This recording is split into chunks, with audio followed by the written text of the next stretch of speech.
প্রজাতন্ত্র দিবসে আপনাদের একটা ভিডিও দেখাচ্ছি, দেখুন, তাহলে বুঝতে পারবেন যে ভারতবর্ষের সংখ্যালঘুরা সত্যিই প্রজা হয়েই রয়ে গেল।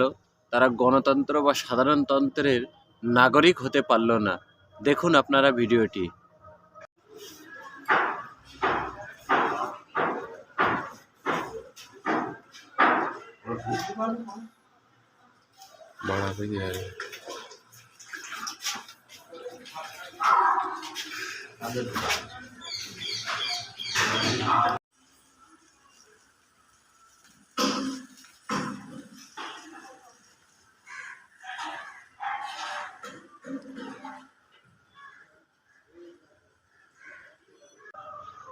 আপনারা ভিডিওটি দেখলেন।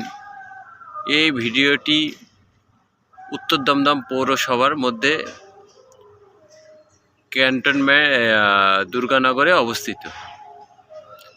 এখানে যতজনকে আপনারা ড্রেন পরিষ্কার করতে বা রাস্তার ধারে ফুটপাতে বসে দুপুরের খাবার খেতে দেখলেন, এদের সঙ্গে আমার কথা হলো।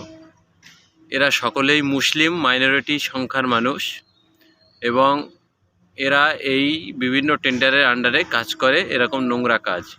এখন আপনারা বলবেন যে কর্ম করে খেতে হবে, কোনো কর্মই ছোট নয়। ঠিক, যে কোনো কর্মই সততার সঙ্গে করে খাওয়া ভালো। কিন্তু আপনারা একবার বিচার করে দেখুন, সারা ভারতবর্ষে মুসলিমের গড় অনুপাত 16% এবং পশ্চিমবঙ্গে 27%। এখন বিভিন্ন সরকারি চাকরির ক্ষেত্রে যদি সংরক্ষিত আসন থাকে, তাহলে এই কাজের ক্ষেত্রে কেন সংরক্ষিত আসন থাকবে না? যদি এখানে 10 জন কাজ করে, তাহলে তো 3 জন মুসলিম হওয়ার কথা ছিল, আর 7 জন সংখ্যাগুরু যারা আছে তাদের থাকার কথা ছিল।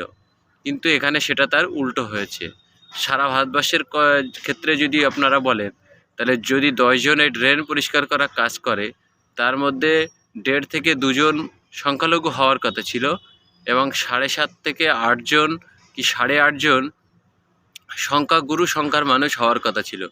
কিন্তু আপনারা একটিবার ভাবুন, সংখ্যালঘুদের কি করুণ অবস্থা বর্তমান সময়ে।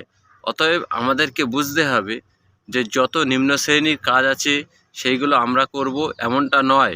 আমাদের কোন কোন জায়গায় দুর্বলতা আছে খুঁজে বের করতে হবে।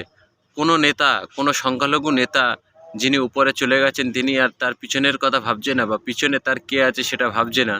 অতএব আমাদেরকে লড়াই করে জায়গা করে নিতে হবে, নাহলে এরকম পৌরসভার ড্রেন পরিষ্কার করা কাজ আমাদের জন্য অপেক্ষা করছে।